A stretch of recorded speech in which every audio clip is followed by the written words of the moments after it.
Are you aware that your business decisions in the UAE could determine your global tax liabilities? Let's dive into the crucial concept of tax residency in the UAE.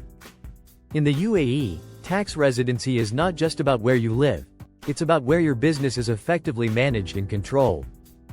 A company incorporated abroad but making key decisions in the UAE is considered a resident person for corporate tax purposes.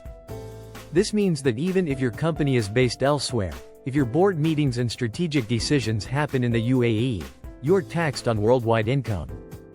However, there are exemptions, like income from a significant ownership in a foreign company or income from a foreign permanent establishment.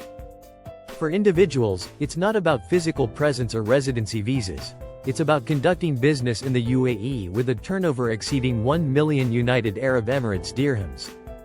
Even if you live outside the UAE, running a successful consulting business here makes you a resident person for corporate tax purposes.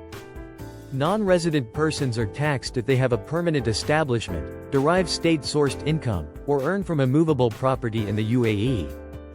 The UAE's double taxation agreements help prevent being taxed twice by defining taxing rights and providing relief mechanisms. Tax residency certificates from the Federal Tax Authority are essential for claiming DTA benefits and fulfilling regulatory requirements.